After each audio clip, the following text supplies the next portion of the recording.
Hello bookworms, I'm Becca. Today it is April 4th and I'm about to start my very first episode of Chat Chooses My TBR. Woo woo! So to give a bit of a background, I do stream over on Twitch a few days a week, and from time to time I do some charity events over there as well. And for my last charity event, one of the donation incentives was that the donator got to choose a book to put on my TBR. So I thought that it would be, one, a good way to read some books from my bookshelves, and two, just a good kind of vlog style monthly series to have. So I put all of the suggestions in a jar. There's not very many, but that's okay. Each one of these pieces of paper has a rating prompt, and it also has the username of the person who donated. So each month I'm going to choose 2, and those books will be added to my TBR, and then I'll do a little bit of a reading vlog. Obviously, if you're watching this, I'm doing a reading vlog about my experience reading those books. So let me pick out the first one. The first prompt is to read a book set in autumn, and this suggestion is from my friend Mo Diggity. So now I need to choose a book that is set in autumn. Hold please. So the book I chose that I'm hoping is going to be set in autumn is Home and Away by Candace Montgomery. The reason I feel like this might be set in autumn is because it has to do with football. Isn't football played in the fall time? Listen, I read books, I don't play sports. This is about a girl named Tasia Quirk. She's a senior, she's got great friends and a supportive, wealthy family. She even plays football as the only girl on her private high school's team. But when she catches her mama trying to stuff a mysterious box in the closet, her identity is suddenly called into question. Now Tasia's determined to unravel the lies that have overtaken her life. Along the way, she discovers what family and forgiveness really mean, and that her answers don't come without a fee. An artsy bisexual boy from the valley could help her find them, but only if she stops fighting who she is beyond the color of her skin. Interesting. So we're gonna give this one a try, and let me pick the second book and give it a little swirl. Oh, we have a blue one this time, and the prompt is a book with a red cover, and this is coming from my friend Lolo. So let me find a book with a red cover. Okay, I found one. I went with The Project by Courtney Summers, who is the author of Sadie, which is one of my favorite mystery thriller books. It has one of the best endings that I've ever read. I listened to it on Audible, highly recommend the audiobook over the physical copy. But anyway, we're talking about The Project. I'm not quite sure what this one is about. It looks like I started it. I'm 17 pages in apparently. And I do think that it has to do with a cult. So that'll be interesting. So we're going to be reading The Project and also Home and Away. I think I'll probably end up starting with The Project because I'm in the mood for a thriller. And I will check in with you guys soon to give you a cute little update. Okay, I'll see you in a bit. Good morning. It's been a few days, so I wanted to do a quick check-in. I just woke up, first of all. I'm wearing my hoodie because I'm frickin' freezing. Luna's here, hello. But I started Home and Away a couple days ago, and I'm about 30 pages in. It's okay so far. The author didn't waste any time getting into the meat of the story, so I'm kind of interested to see how the rest of the book unfolds. I feel like at this point I can pretty much tell that I am not the target audience for this book, but that's okay. That doesn't mean that I can't still enjoy it and take in the story. So my goal is to have both of these books read by the end of the weekend because I'm on spring break, so I go back to work on Monday and I won't have as much time to read. It is 11:30 and a friend of mine is premiering a video at noon, so I thought that I would read for the next 20-ish minutes before that happens and then maybe read some more this afternoon before I stream tonight, Twitch added a silently reading category, which I low-key want to try out. So we might be doing some reading sprints or something over there, but I will check back in with you in a little bit to update on how the book is going. Hi, it's a few hours later and I'm coming to you with a slightly more put together update.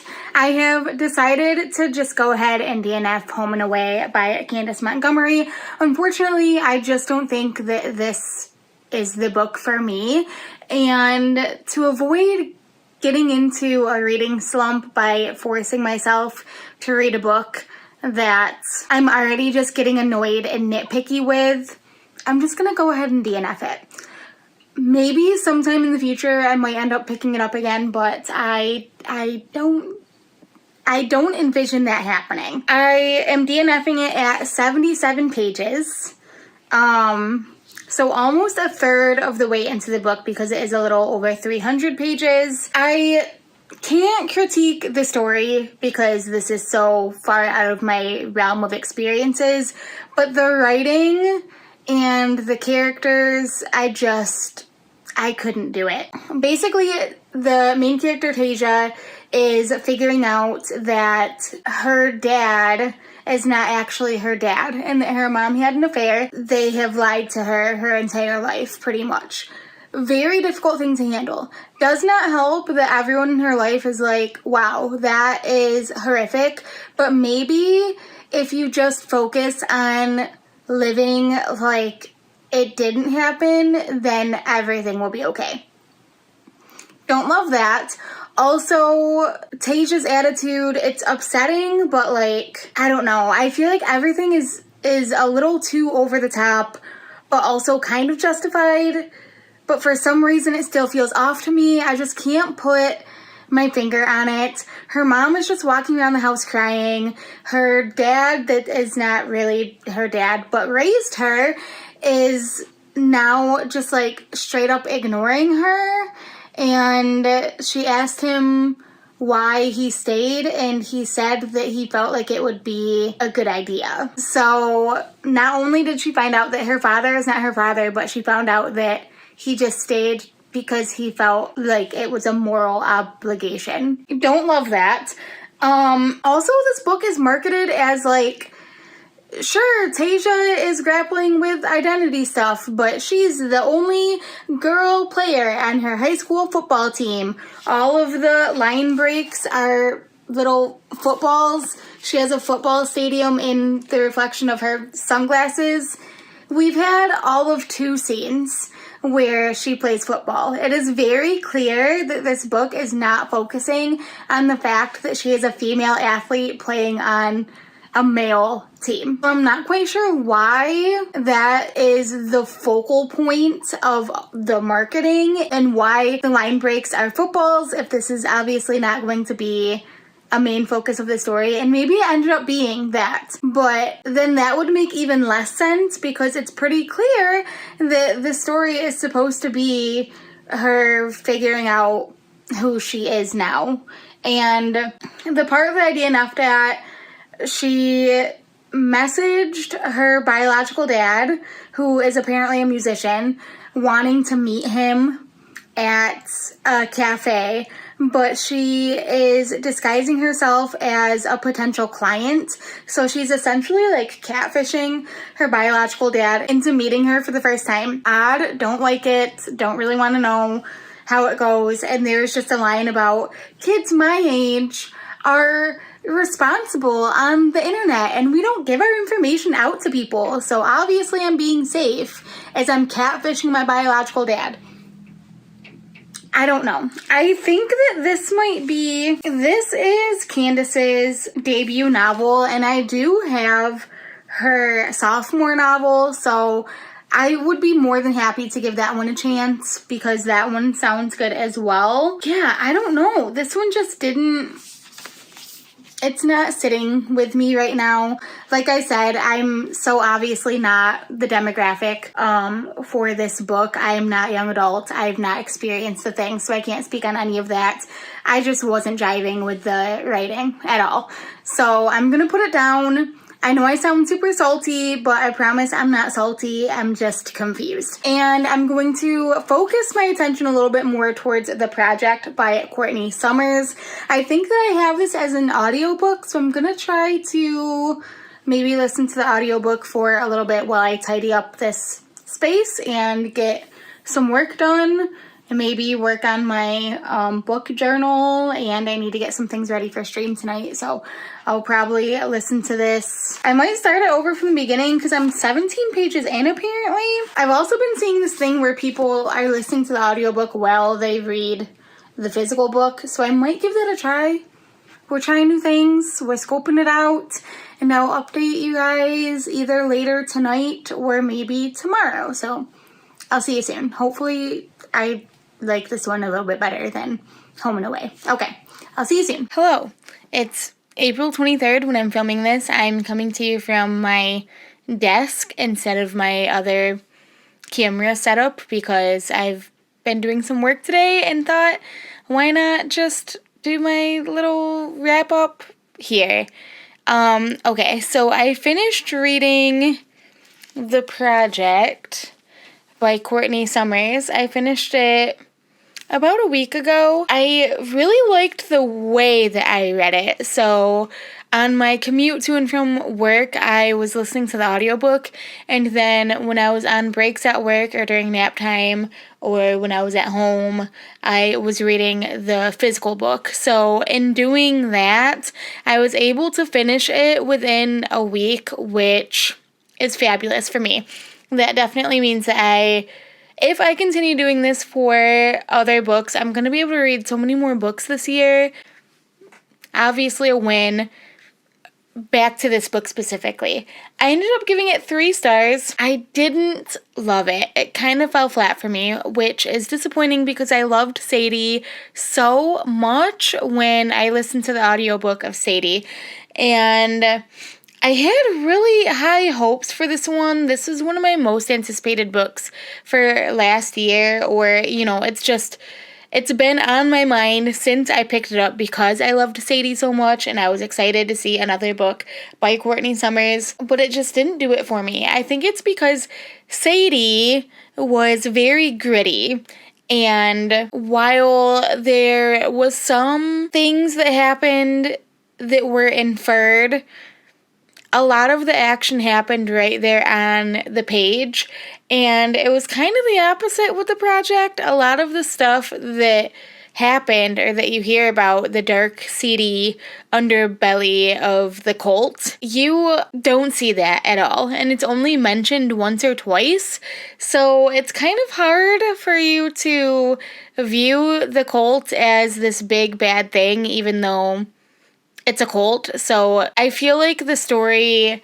was really playing off of the reader's knowledge that cults are bad, cults should be bad, and therefore this cult leader is bad and I shouldn't like him. But it's hard because, the premises of the story is that this girl, Lo, is trying to write an article or write an opinion article, a story, I guess, about this group called The Project. And her sister is a part of this group, and she hasn't heard from her sister in a long time. So she's also trying to go find out where her sister is. And they won't let her see her sister be or talk to her sister, and even though she has full access to everything and anyone in the project, she's very quickly informed that her sister is no longer a member, which is confusing to her. She's getting these phone calls that are just breathing, and she starts believing that it might be her sister trying to communicate with her, which I thought was odd because if her sister was no longer part of this group, but was obviously kind of watching her maybe, then why is she not frantically reaching out. Like, what is going on? My thought was they're telling Lo that B isn't a part of the group anymore, but then at the end, it's going to be like this weird culty thing that happens, and you're gonna find out that like B was behind it all or something like that. But that is not what happens. I guess spoilers for the project. Lo starts getting more and more entwined with this group, and there's chapters in the present that are Lo doing all of this stuff, and there are also chapters of the past of B joining the project and everything leading up to her leaving the project, I guess. And so while Lo is like falling in love with the group, falling in love with Lev, the leader, finding out more and more, and having a harder time seeing anything bad that is happening with the group, you see B that is kind of becoming a little bit more unhinged, realizing that things might not be as amazing as she thought they were. So that is interesting, but I just wanted it to go further. I don't really know how else to put that into words, but like I said, a lot of the action and a lot of the negative things that went on behind the scenes of the cult, you don't even know about. Like, even at the end, you don't even really know. You just kind of know, like, oh, Lev was mutilating these members, kind of, as a form of atonement for their sins.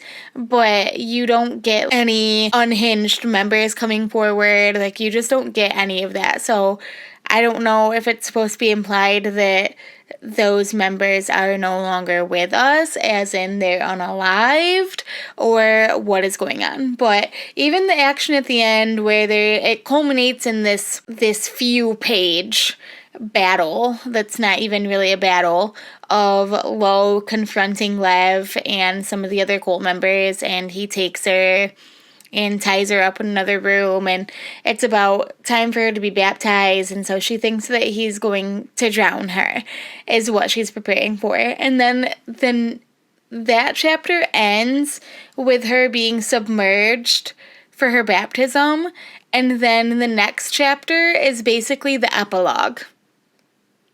And it starts out with Lo being perfectly fine. Apparently, the project is no more, but we don't really know. We don't really know what happened. One of the characters literally says 2 people went into the lake and 1 person came out.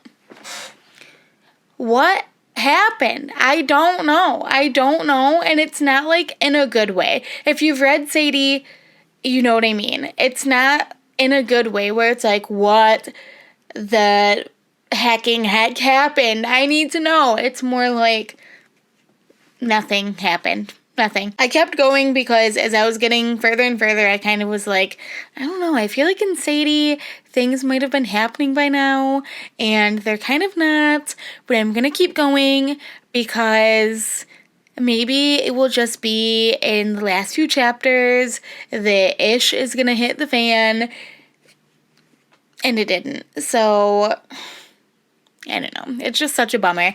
I don't know if it makes me also a little bit dark and twisted that I wanted more of the unhinged, like, cult side of this book to come out. I almost think that it would have been cool if B is starting to find out more, then you start seeing more of, like, Lo going in for interviews, and it starts kind of, like, lining up, you know what I mean? Like, B starts realizing as Lo starts realizing, and then Lo goes in for interviews, and maybe they're, like, talking quickly in hushed voices, and the members are like, please, you have to help me.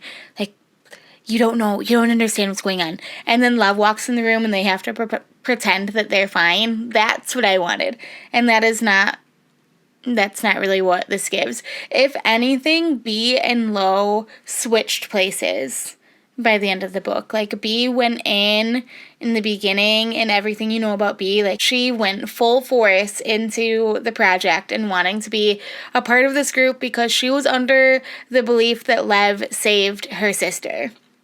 So she went in full force, whereas at the start of the book, Lo was very skeptical. This project, this group, has her sister, and she wants to get her back. By the end, it had kind of switched, and I don't understand why. Like, I just don't understand what the point of this book was, if that makes sense. Very disappointing. I ended up giving it 3 stars. I went back and forth on that for a while. I almost wanted to give it 2 stars, but for some reason that I can't quite put my finger on, 2 stars feels too low, but there's no freaking way that I would give it anything more than 3 stars. But if I did half stars, which I don't really do, it would be more like a 2.5, I think. I don't know. The characters, a lot of them felt very flat. The plot, nothing happened, and not in like a cute little slice of life way. Literally nothing happened. Disappointing. I don't know. So unfortunately, this first month of Chat Chooses My TBR was a little bit of a fail, but I'm keeping an open mind for the rest of the year because I did DNF Home and Away at, I don't even know how many pages in I was, less than 100. I DNF'd Home and Away because the writing just wasn't for me, like I said earlier. I kind of felt like maybe I should have given it another chance, especially since I followed through with the project, but I just cannot. I can't bring myself to do Home and Away. So that unfortunately was a DNF, so I'm not going to give it a star rating because I didn't finish it. I feel like I can't even give it like a 1 star because I didn't finish it, you know? And then obviously we just talked in depth about how disappointed I was in the project, and that one is a 3 star. We'll be generous. Okay, so there you guys go. This was a very short and sweet reading vlog, mostly because this one I DNF'd very quickly, as you guys saw, and with the project, I was pretty sucked into it, not gonna lie, even though I ended up not enjoying it. I was engaged in it. I really enjoyed listening to the audiobook and reading the physical book, and I'm doing that same thing with my current read, and I'm actually finding that I'm enjoying the audiobook more than reading the physical book, so we're evolving as a person over here. Exciting to see. Anyway, so that's really all I got. Kind of a fail for the first month, but that's okay. And hopefully in May, there will be some different books. And I know part of it is definitely I chose these books, so it makes me a bit nervous that some of the other books, I'm looking at the books behind me, some of the other books on my shelf are going to fall flat because I'm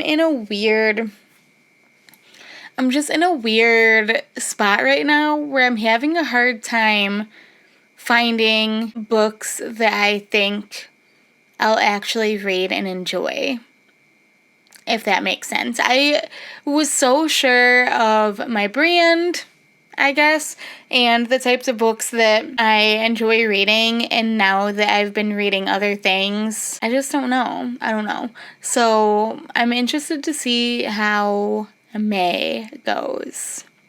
That's it.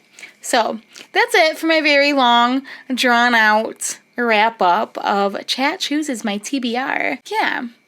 If you like this video, make sure to give it a big thumbs up and hit that subscribe button to see more bookish videos. All of my socials are linked down below in the description. If you want to talk about books with me live, I do stream over on Twitch several times a week. Like most days, I'm probably streaming on Twitch around 8 p.m. Eastern. We play a lot of cozy games. We talk about books. I'd love to see you there so we can talk about books together. Ding. Okay, that is all I have for you today, and I will see you next time. Hopefully sooner rather than later. Bye.